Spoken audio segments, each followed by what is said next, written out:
বছরের পর বছর ধরে চলেছে চেষ্টা, বন্ধ করার উদ্যোগ নেওয়া হয়েছে বহুবার, কিন্তু সব চেষ্টাই গেছে বিফলে। তবে এবার আলোর মুখ দেখল লাতিন আমেরিকার একটি দেশ। অবশেষে ষাঁড়ের লড়াই নিষিদ্ধ করেছে কলম্বিয়া কংগ্রেস। কলম্বিয়ার সাংবিধানিক আদালত সাম্প্রতিক বছরগুলোতে ষাঁড়ের লড়াইয়ের বিষয়ে একটি সুনির্দিষ্ট বিধান জারি করার জন্য দেশটির কংগ্রেসকে আহ্বান জানিয়ে আসছিল। তার প্রেক্ষিতেই কংগ্রেসে 93টি ভোট পেয়ে পাশ হল ষাঁড়ের লড়াই নিষিদ্ধের বিল। ঐতিহ্যগতভাবে এই লড়াই মূলত স্প্যানিশ ভাষী দেশে বেশি প্রচলিত ছিল।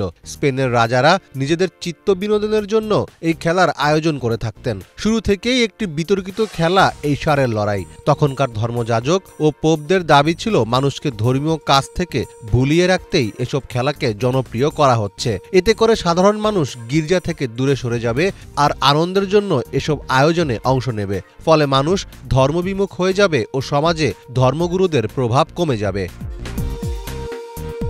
নৃশংস এই খেলায় রক্তাক্ত হয়ে মারা যাওয়ার ঘটনা ঘটেছে অনেকবার। 2022 সালে কলম্বিয়ার তলিমা বিভাগের এল এসপিনাল স্টেডিয়ামে ষাঁড়ের লড়াই চলার সময় ষাঁড়ের আক্রমণে একজন এবং মঞ্চ ভেঙে পড়ে 4 জন নিহত হন। সে ঘটনায় আহত হয়েছিলেন প্রায় 3 শতাধিক মানুষ।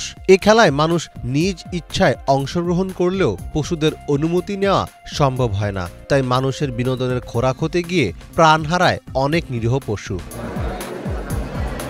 পশুকর্মীরা এই বিলটিকে শান্তির দিকে আরও একটি পদক্ষেপ হিসেবে দেখছেন। আমরা অনেকদিন ধরেই ষাঁড়ের লড়াইয়ের নিষেধাজ্ঞার জন্য কাজ করে যাচ্ছি। আমরা শান্তি ও সম্প্রীতির কথা বলি, কিন্তু আমাদের মনে রাখতে হবে যে শান্তি শুধু মানুষের না, পশুদেরও শান্তি দরকার। তাদেরও বেঁচে থাকার অধিকার আছে। এত কিছুর পরও এই খেলার পক্ষে সমর্থন জানাচ্ছেন অনেকে। ঐতিহ্যবাহী এই খেলা নিষিদ্ধের প্রতিবাদ করছেন তারা। তাদের মতে অনেক বছর ধরে এই খেলাকে পুঁজি করে জীবন ধারণ করছেন বহু কৃষক। শুধু লড়াই করার জন্য ষাঁড় গরু আলাদাভাবে লালন পালন করা হয়।